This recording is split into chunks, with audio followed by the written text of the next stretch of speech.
नमस्कार दोस्तों। क्या भारत की एक बेटी को विदेशी ज़मीन पर फांसी होने वाली है? तो इसका जवाब है जी हाँ।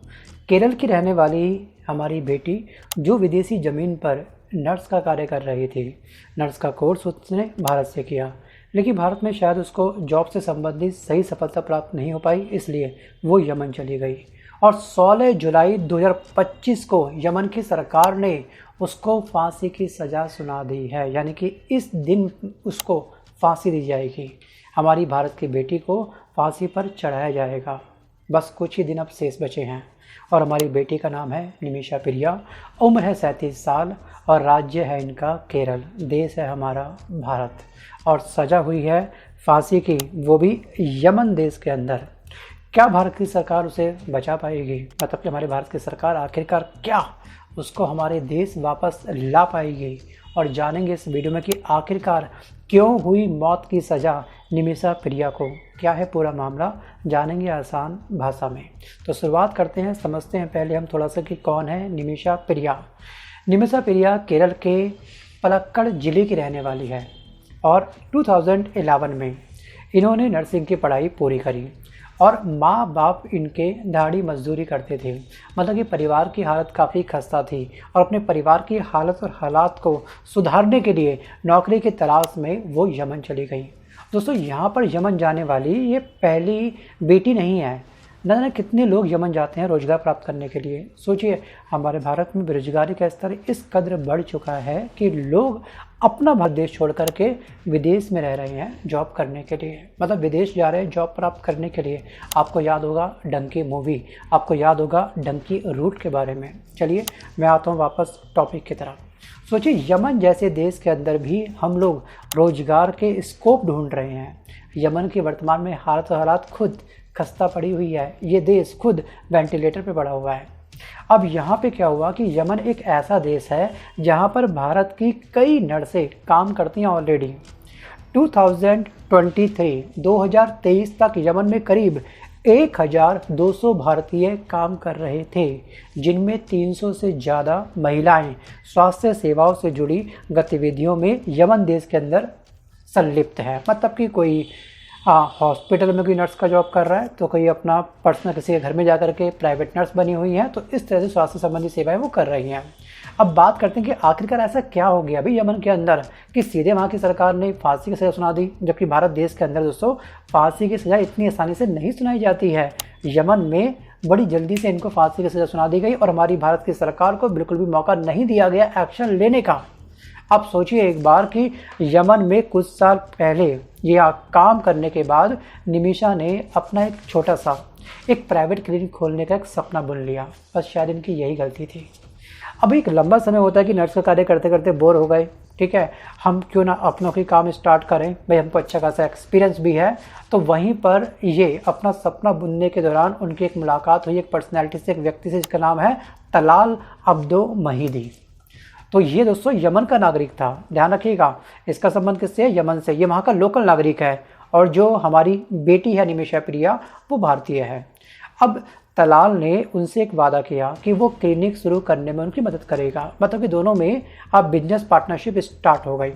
बट कहानी में आता है एक बहुत बड़ा ट्विस्ट ये कि कुछ समय बाद दोनों के बीच में मतभेद स्टार्ट हो गए बिजनेस को लेकर के। और निमिषा ने तलाल के खिलाफ 2016 में पुलिस में शिकायत दर्ज क्यों करी? क्योंकि तलाल ने निमिषा का पासपोर्ट अपने पास रख लिया था, कहीं छुपा लिया था।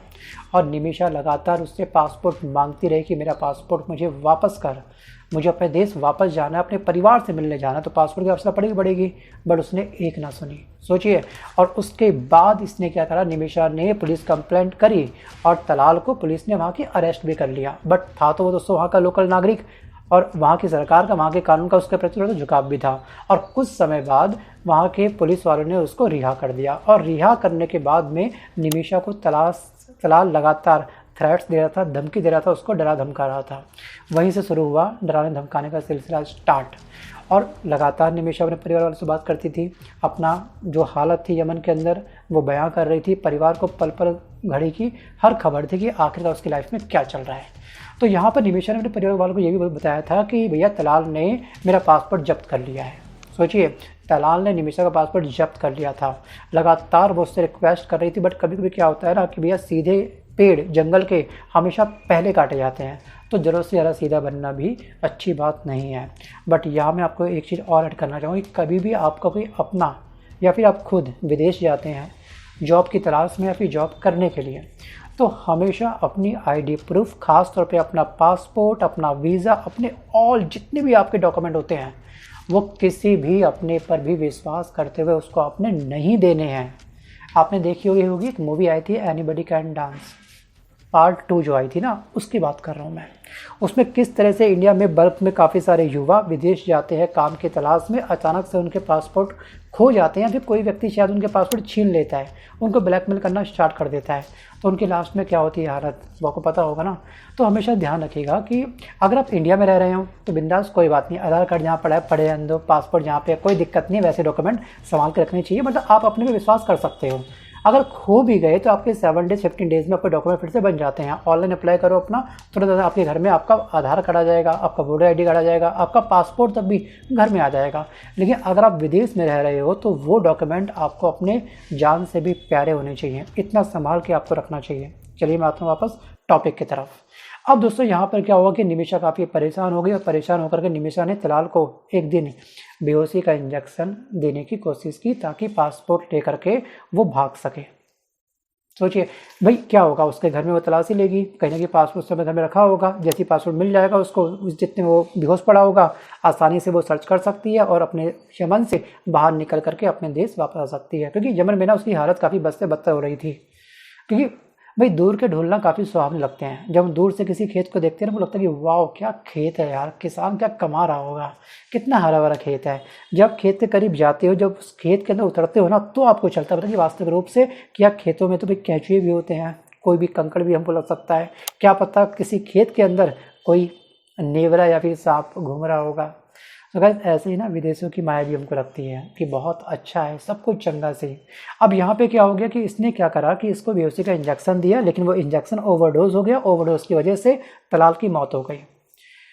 और दोस्तों ऐसे इंसान के ना जिसकी सोच काफ़ी घटिया होती है, ऐसे इंसानों का शायद निपट जाना ही बेस्ट होता है, ये मेरा मानना है। स्क्रीनशॉट आप पढ़ लीजिएगा, हिंदुस्तान टाइम्स की ये न्यूज़ है। आखिरकार मैंने ऐसा क्यों बोला। अब तलाल की हत्या के बाद निमिषा ने यमन से भागने की कोशिश की, लेकिन उन्हें पकड़ लिया गया और 2017 से वो यमन की राजधानी सना की एक जेल में बंद है। सोचिए 2017 से लेकर के अब तक कितना टाइम हो गया, मोटा मोटा 8 साल। और 2018 में यमन की ट्रायल कोर्ट ने उन्हें हत्या का दोषी ठहरा दिया, और तब से लेकर के अब तक लगातार अपील पे अपील चल रही है, ठीक है, तारीख पे तारीख चल रही है। और फाइनली अब 16 जुलाई 2025 को फांसी की तारीख यमन के कानून के द्वारा तय कर दी गई है। सोचिए, और जो आंकड़े हैं ना, अगर आप आंकड़ों को ध्यान से देखेंगे ना, तो यमन में 2004 से मतलब कि 2004 से लेकर के अब तक 600 मतलब कि 600 से ज़्यादा विदेशी नागरिकों को गंभीर अपराधों में पकड़ लिया गया है, और इनमें से 20% को मौत की सज़ा दी गई है। जबकि इंडिया में ना मौत की सज़ा काफ़ी कम लोगों को मिलती है। वो जो निर्भया कांड हुआ था, आपको याद होगा, जो निर्भया वाला जो केस हुआ था, उसके जो आरोपी थे, इतने लंबे टाइम के बाद में उसको मौत की सज़ा दी गई थी उन तमाम आरोपियों को, जिसमें से एक तो शायद नाबालिग था, एक रिहा हो गया था। अब सोचो यहाँ पर सोचिएगा कि हमारी सरकार ने भी उस मामले में भी इंटरफेयर किया था। हमारी सरकार ऐसे नहीं कि बस के आप विदेश चले गए, नहीं, आप देश के किसी भी कोने में हो, भारत की सरकार आपके साथ होती है। और उनमें से मतलब कि 90 भारतीयों को जो मौत की सज़ा सुनाई गई थी यमन की सरकार के द्वारा, उसमें से 90 में से 18 मामलों में सज़ा हमारी सरकार के द्वारा रुकवाई भी गई है। अब इस केस में हमारी भारत की सरकार क्या अपनी भूमिका अदा कर रही है, जानते हैं हम इस बारे में। सो गाइस, सांसद हैं आपके जॉन ब्रिटॉस, राइट। इन्होंने संसद में इस मामले को 2 बार उठाया है, और वहाँ की संसद में, और उन्होंने विदेश मंत्रालय को एक पत्र लिखा है और तत्काल दखल की मांग करी है। और वहीं पर जो हमारी विदेश मंत्रालय है, विदेश मंत्रालय ने एक बयान में दिया है कि सरकार इस मामले को गंभीरता से देख रही है और जो भी संभव कूटनीतिक प्रयास हो पाएगा वो किए जा रहे हैं। लेकिन समय सच को बहुत कम बचा है। सोचिए 16 जुलाई अब आने वाली है, आज है आपके दोस्तों 11 जुलाई, बस 5 दिन और शेष बचे हुए हैं। 5 के आप लोग 4 दिन मानिएगा मोटे मोटे बस केवल। भारत सरकार की तरफ से सना स्थित दूतावास और जो काउंसलर टीम है लगातार मामले पर नज़र बनाए हुए हैं। भारत की सरकार यमन की सरकार से लगातार कम्युनिकेशन कर रही है। 16 जुलाई से पहले किसी भी हालत में निमिषा प्रिया की फांसी रुकवा दी जाए, इसके लिए जितनी पेपर फॉर्मेलिटी हो सकती है वो हमारी भारत की सरकार पूरी कर रही है। लेकिन वहीं पर दूसरी तरफ जो निमिषा की माँ है, उनकी आंखों में अभी भी आस बाकी है और अपनों के अंदर ना आस हमेशा बाकी होती है। आखिरी चाहे सेकंड ही उस इंसान की फांसी का क्यों ना बचाओ। निमिषा की मां ने मीडिया से ये कहा है कि अब वक्त बहुत कम रह चुका है, मेरी बेटी की जान प्लीज़ बचा दीजिए। और इसके लिए एक अभियान भी चलाया जा रहा है, जिस अभियान का नाम है #SaveNimishaPriya, जिसमें हजारों लोग पार्टिसिपेट कर रहे हैं और सरकार से अपील कर रहे हैं निमिषा को बचाने को लेकर के। अब बात करते हैं, क्या सच में ऐसा भी प्रावधान है कि निमिषा की जान बच सकती है? क्योंकि ऐसा विकल्प भी है हमारे पास में। तो इसका आंसर है जी हाँ। एक्चुअली क्या है कि जो यमन का कानून है वो ब्लड मनी की अनुमति देता है, यानी कि अगर मृतक के परिवार को एक मुआवजा राशि दे दी जाती है तो उसका परिवार चाहे तो निमिषा को माफ़ कर सकता है, उसकी फांसी रोक सकता है, उसको हमारे देश वापस भेज सकता है। बशर्ते यह है कि उसका परिवार वाले इस चीज़ के लिए एग्री हो, ब्लड मनी की अनुमति दे दें। और भारत सरकार दोस्तों इसी डायरेक्शन में अपना प्रयास कर रही है कि भारत सरकार एक अमाउंट दे देगी उसके परिवार वाले को, बस उसके बाद इसकी फांसी रुक जाए। लगातार पेपर फॉर्मेलिटी चल रही है। सच कहूँ तो अब समय काफ़ी कम है। मैं अगेन बोलूँगा 16 जुलाई फांसी की डेट है और आज हो चुकी है 11 जुलाई। अब दोस्तों सवाल ये है कि अब भारत सरकार आगे आएगी और अपना एक्शन को स्पीड मोड में ले आएगी। क्या कोई राजनीतिक या कूटनीतिक चमत्कार हो सकता है? जी हाँ, आज मैं आपसे एक सवाल पूछ रहा हूँ, क्या एक भारतीय बेटी जिसने अपने परिवार का पेट पालने के लिए विदेश में काम किया और वह आज अकेली रह जाएगी? 16 जुलाई बहुत पास है। फैसला सिर्फ अदालत का नहीं है दोस्तों, ये इंसानियत और न्याय का भी है, बट हमको करना है थोड़ा सा इंतज़ार। सो गाइस, आज के इस वीडियो में बस केवल इतना ही।